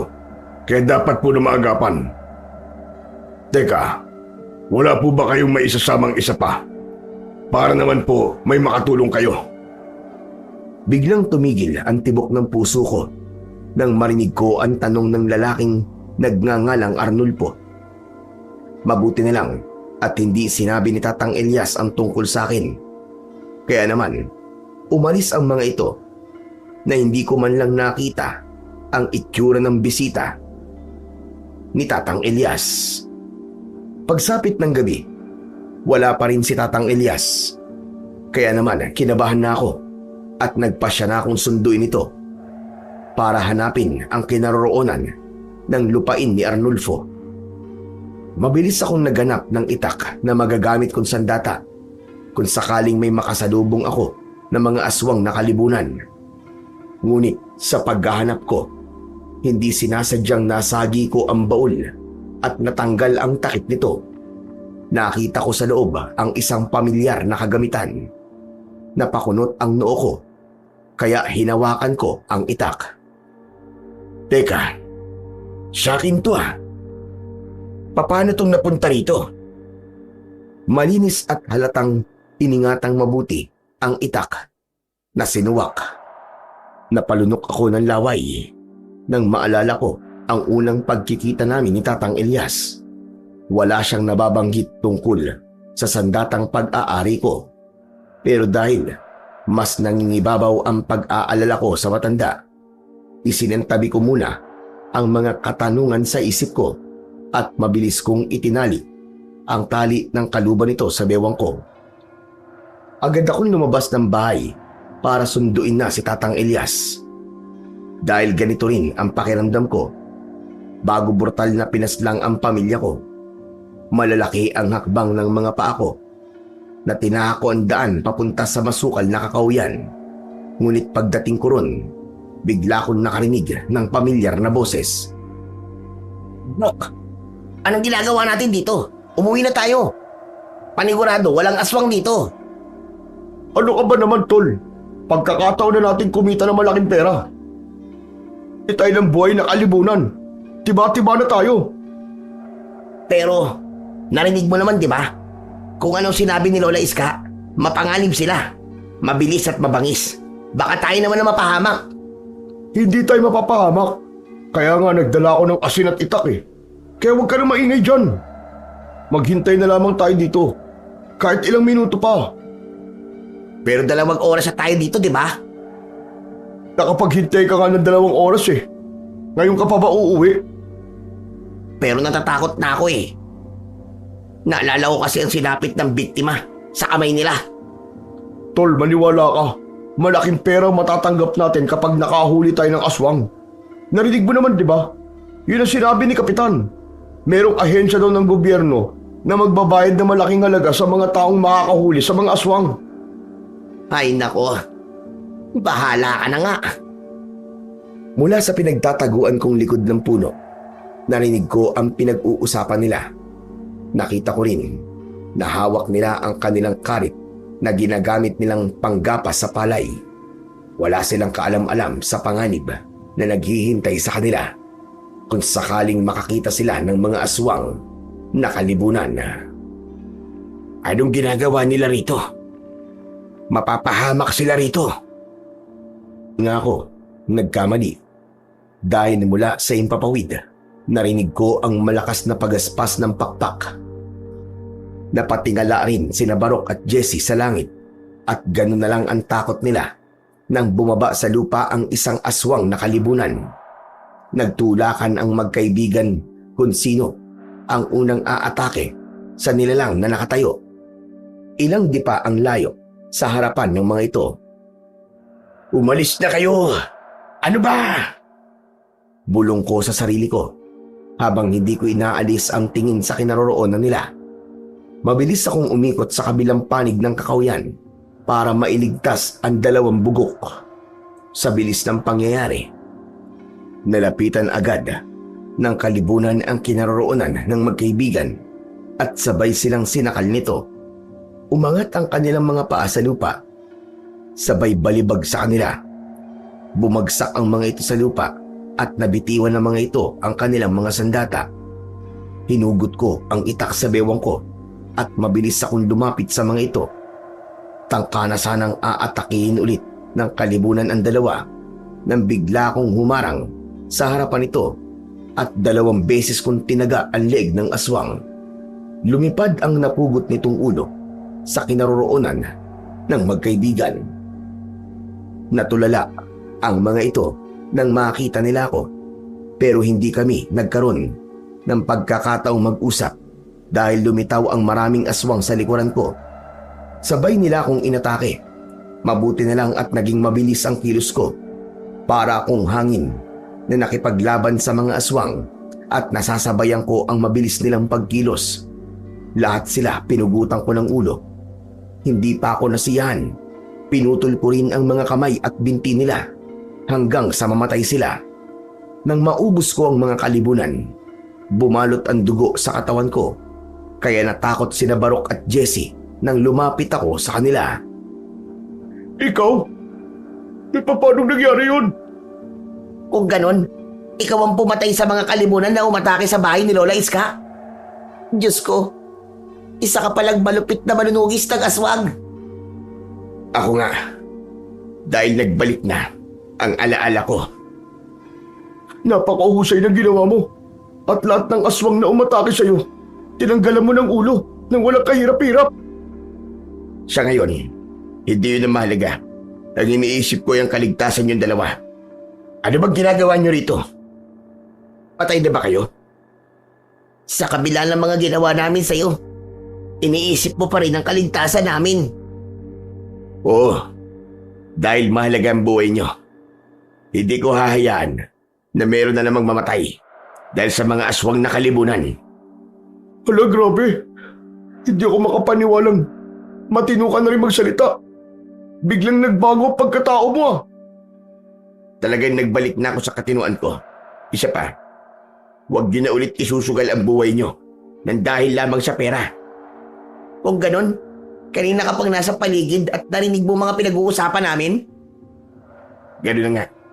Kaya umalis na kayo dahil mapapahamak lamang kayo rito. Dahil sa pagkakaligtas mo sa buhay namin, Ramon, bigla tuloy akong nahiya sa'yo. Ako rin. Matagal ka namin pinaglalaruan. Panan mo pala kami. Baka ganyan din ang nangyari sa amin. Napugutan din kami ng ulo. Napakabuti mo. Salamat, Ramon. Utang namin ang buhay namin sa'yo. Kaya nga sa susunod, huwag kayong mga hamak ng tao na merong pinagdadaanan. Dahil baka dumating ang araw, kung sino pang hinahamak ninyo, ay siya pa pala ang magliligtas sa buhay ninyo. Oo, Ramon. Tatandaan namin yan. Magsasalita pa sana ako nang bigla kong narinig ang boses ni Tatang Elias mula sa likuran ko. Nagulat ako dahil tagtad ng sugat ang matanda. Maraming kalmot ito sa katawan at nanghihina. Mabuti na lang at bago matumba ang matanda ay nasalo ko na siya. Mabilis kong ibinalik ang itak sa bewang ko bago ko kinausap si Tatang Elias na lumapit sa kinaroroonan namin sina Barok at Jesse. Tatang Elias, ano po nangyari sa inyo? Nakatakas lang ako, Ramon. Alam na nila. Nabuhay ka. Ramon, anong sinasabi ni Tatang Elias? Kaninang umaga, sinundo siya para gamutin ang sugatang tauhan ng lalaking nagngangalang Arnulfo. Pero kinabahan ako na hindi pa umuwi si Tatang Elias. Yun pala, nasa panganib na pala siya. Naku, mabuti na lang pala at nakatakas kayo, Tatang Elias. Oo, Barok. Nalaman ko. Mga aswang sila. Ramon, muntik na nila akong patayin nang marinig ko ang pinag-uusapan nila. Ramon, ang mabuti pa, iuwi na muna natin si Tatang Elias sa bahay nyo. Baka nakasunod sa kanya ang mga kalimunan. Dahil sa sinabing yun ni Jesse, pinagtulungan naming alalayang maglakad si Tatang Elias. Pero dahil nag-aalala kami na baka puntahan kami sa bahay ng mga aswang, inalok ni Barok ang bahay nila. Doon daw ay ligtas kami. Tumulong sila sa aming dalawa ni Tatang Elias hanggang sa magamot ang mga sugat ng matanda. Maya-maya pa ay sinimulan ko na ang pagtatanong sa kanya. Saan ko po matatagpuan ang kuta nila, Tatang Elias? Sa itaas ng burol, malapit sa bahay ni Iska. Ginawa nilang kuta ang nabiling lupa ni Arnulfo.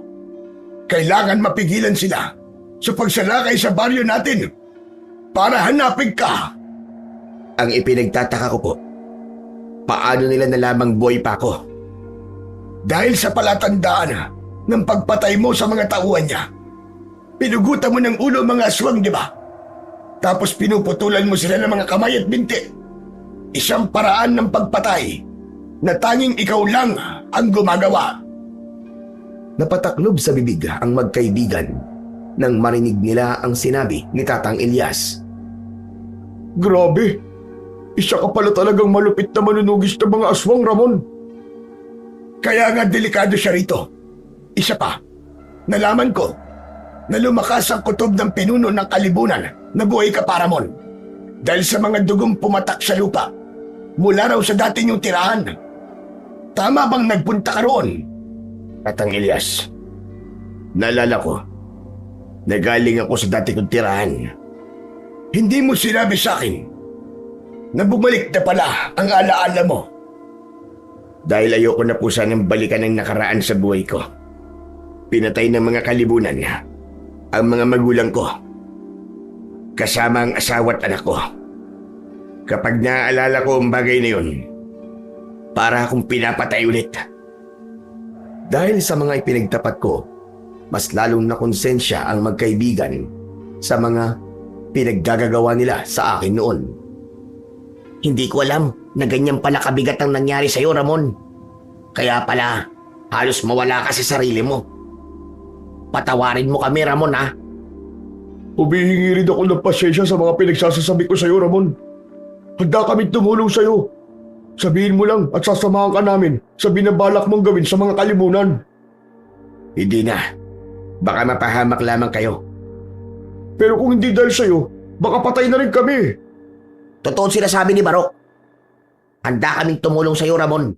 Isa pa, iniligtas mo si Lola Iska eh. Kung hindi rin yun nangyari, hindi rin namin malalaman na malaki na pala ang pagkukulang namin kay Lola Iska. Mapanganib ang mga aswang na kalibunan. Lalo na kung kayo mismo ang pupunta sa kuta nila. Narinig ko na sa kabilugan ng buwan, gaganapin nila ang pagsalakay sa baryo natin. Kailangan maunahan sila. Kaya mas makabubuting dumito na lang kayo para magbantay. Handa po ako mamatay, Tatang Elias. Dahil nakasalalay rin po rito ang kaligtasan ng pamilya namin ni Jessie. Mas makabubuti kung sumama na rin kami kay Ramon. Wala na akong nagawa nang mag-alok ng tulong sina Jessie at Barok. Kaya naman, pinag-usapan namin ang susunod naming hakbang para sugurin ang kuta ng mga aswang na kalibunan. Sa kabilugan ng buwan, susugod tayo sa kuta ng mga kalibunan. Ako ang bahala sa taong bayan para makatulong ang iba sa inyo. Tamang-tama pong naiisip niyo, Tatang Elias. Kaming tatlo ni na Barok at Jessie ang papasok sa kuta nila. Papatayin ko ang pinuno nila na pumatay sa pamilya ko. Kami naman ni Jessie ang bahala sa kanyang mga alagad. Mag-iingat kayong dalawa. Dahil hindi biro makakalaban ninyo. Mabuti itong si Ramon at sanay na siyang pumatay ng mga aswang. Layunin ko na ubusin silang lahat nang wala ng kalibunan pa ang pumatay sa mga tao.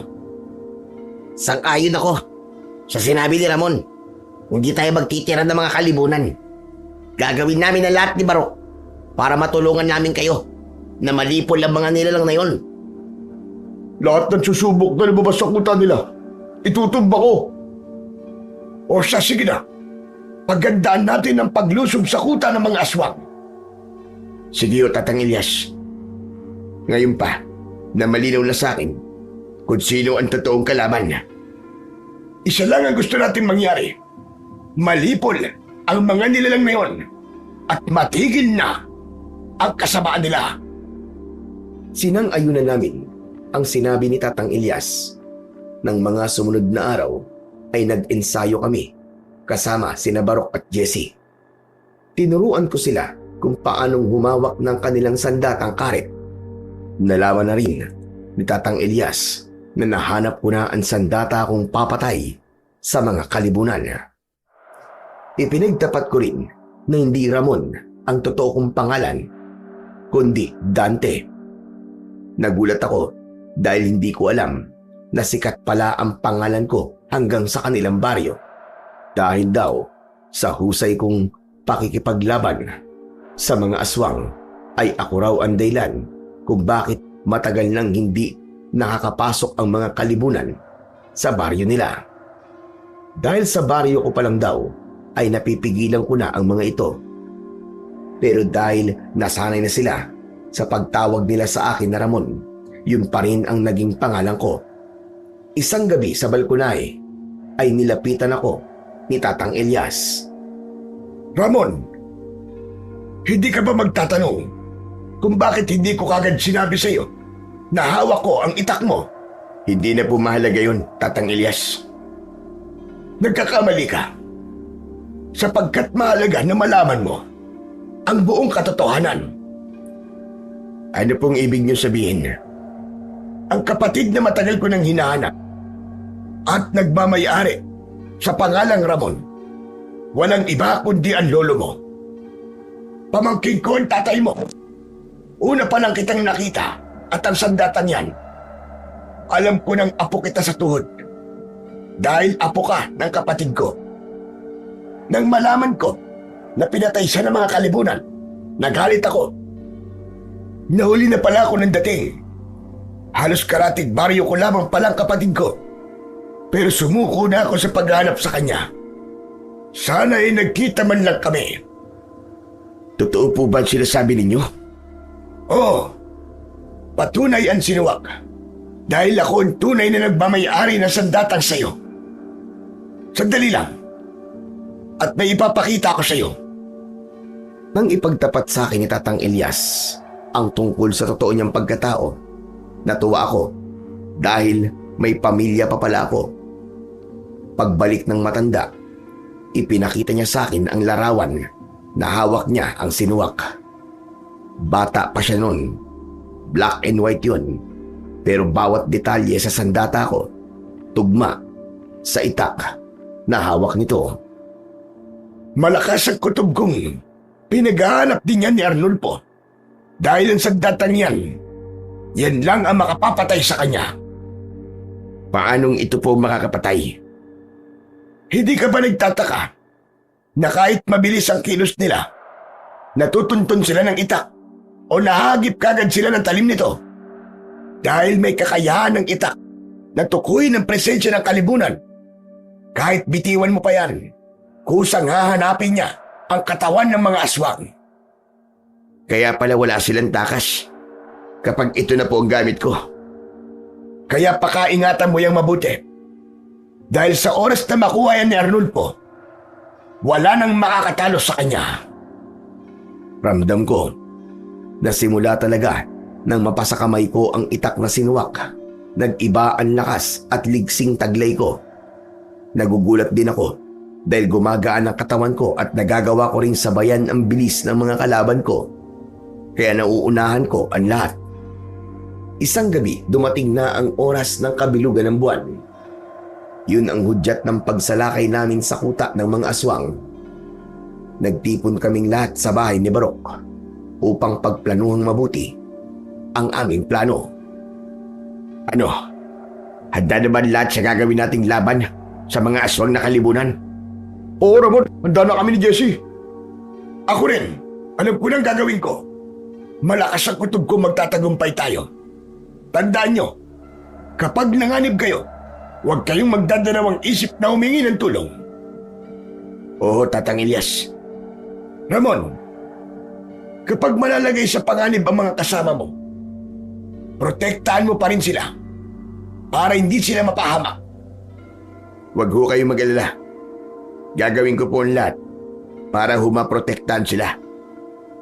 Mabuti naman. Sige na, dali na natin ang mga gagamitin natin sa laban.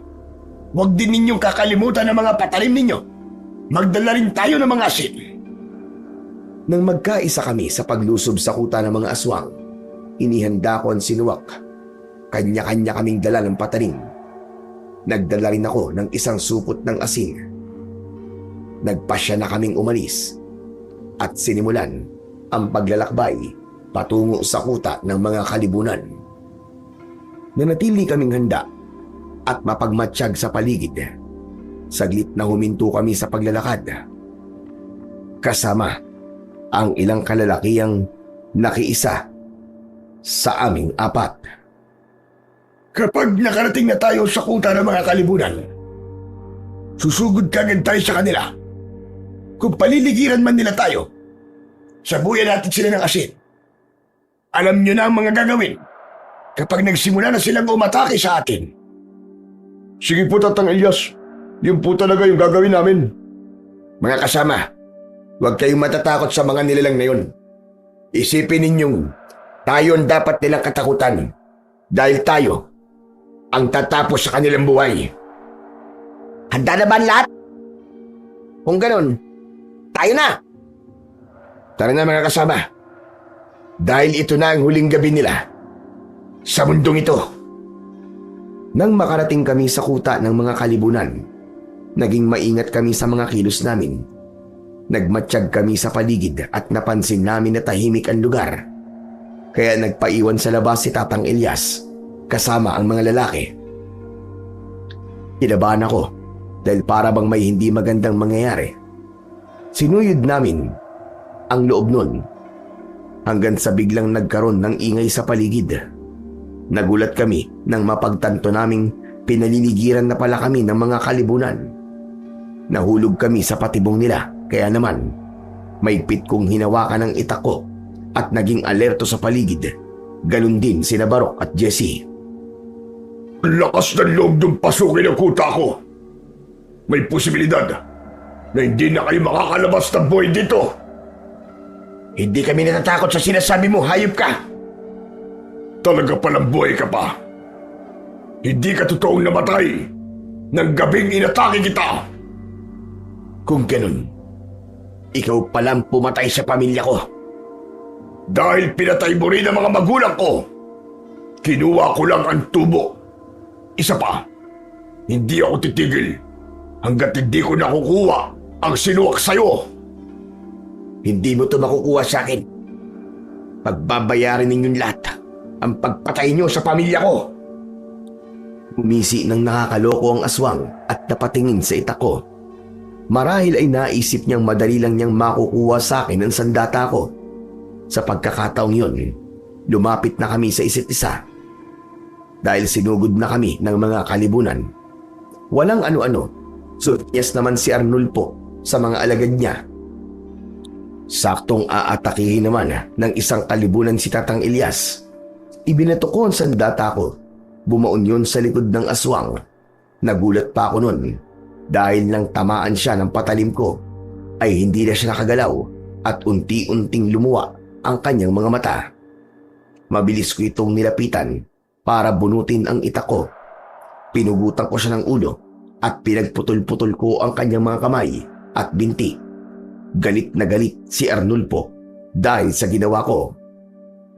Unti-unti lang nauubos sa mga tauhan ko. Kailangan may gawin na ako. Salubungin ang lahat ng mga lumalapastangan sa kuta natin! Napatingala kaming lahat nang dumating ang ibang mga kalibunan mula sa Himpapawid. Isa-isa silang bumaba sa lupa para protektahan ang kanilang pinuno. Ano? Nasaan ang tapang ninyo? Matapang ka lang dahil marami kayo. Pero wala tala sa mukha mo na natatakot ka na. Hindi ako natatakot sa inyo. Tsaka humingi ka rin naman ng tulong sa iba, hindi ba? Kaya parehas lang tayo. Sa pangunguna ko, sumugod kami ng sabay-sabay sa mga kalibunan na papasugod na sa amin. Talim laban sa mga kuko ng mga aswang. Isa-isang may nalalagas sa amin, ganun din sa mga aswang. Napuno ng ingay ang kapaligiran dahil sa sigaw ng mga nasasaktan. Halos maubos na namin ang mga kalaban nang tumigil kami sa pakikipaglaban. Ilang metro lang ang layo namin mula sa kinatatayuan ni Arnulfo. Nasa tabi niya ang natitira niyang mga alagad. Hindi ako makakapayag na lumabas pa kayo rito ng buhay. Huwag ka na magmayabang sa amin. Dalawa na lang ang alagad mo natitira. Dalawa sila, oo. Pero katumbas nila ay isang batalyon. Pwes, subukan natin na magkaalaman na kung sino magwawagi. Matirang matibay. Pinagtulungan naming tatlo ang natitirang mga kasamaan ni Arnulfo. Nagulat ito nang mapansing naging mas mabilis ang kilos ko. Tapusin na natin sila! Dahil sa tindi ng galit ko sa mga aswang. Nag-init ang pakiramdam ko at hindi ko na makontrol ang sarili ko. Inundayan ko sila ng taga sa liig. Bago ko hinarap ang pinuno ng mga aswang na kalibunan na si Arnulfo, unang pagtaga ko na iwasan niya at gumanti siya sa akin. Tumama yon sa dibdib ko. Pagkatapos, sinundan niya ng sipa sa sikmura ko. Nang kakagatin niya na ako, umikot ako at dalawang magkakasunod kagad na taga ang ginawa ko na tumama naman sa likod niya. Hindi maaari ito. Hindi ko mapapagaling ang sugat ko. Pagbabayaran mo itong hayop ka! Kulang pa yan sa ginawa mo sa pamilya ko. Pati na sa mga taong biniktima mo. Ito ang sayo! Mamatay ka na! Ang leg ko! May sugat na rin! Napakasakit! Papatayin kita! Galit na umatake sa akin ang pinuno ng mga aswang. Bara-bara ang ginawa niyang pag-atake sa akin. Sa huling paglapit ko sa kanya, itinara ko ang itak sa leeg niya. Ubod lakas ko yung tinaga hanggang sa tumalsik ang kanyang ulo. Naiwan ang kanyang katawan na bumagsak sa lupa habang tumitilamsik ang kanyang dugo. Lumapit ang mga kasama ko at pinagtulungan nilang lahat na durugin ang walang buhay na katawan ng aswang. Nilapitan ko pa ang ulo ni Arnulfo at nakita kong nakadilat pa ang kanyang mga mata. Yan ang nababagay sa mga aswang na katulad mo. Tapos ka na ngayon at kailanman ay hindi ka na mabubuhay pa. Diablong buwang ka. Naramdaman ko ang paglapit ni na Jessie at Barok sa akin. Ganon din ang mga kasama ni Tatang Elias. Bago namin nilisan ang lugar na yon, pinagtatatagaan namin ang kanilang mga binti at braso. Lahat ng mga nilalang na iniwan naming pugot ang ulo. Saka namin sinunog ang kuta ng mga aswang na kalibunan. Pagkalipas ng maraming taon, wala ng aswang ang nambibiktima sa mga tao.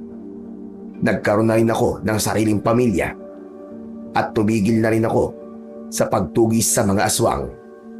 Napatunayan ko, tutulungan ay malakas na sandata laban sa puwersa ng mga kalaban. Kaya naman, walang masamang nilalang ang magwawagi kung mas marami ang puwersa ng kabutihan. Dahil ang Diyos ang una nating kakampi laban sa kasamaan. Hanggang dito na lamang po ang aking istorya. Lubos na nagpapasalamat, Ramon. Maraming salamat po sa walang sawa niyong suporta at pakikinig sa aking mga YouTube channel na The Voice Addict at mga kwento ni Apong Isaac. Hanggang sa muli at pagpalain po nawa kayong lahat ng Diyos na may kapal.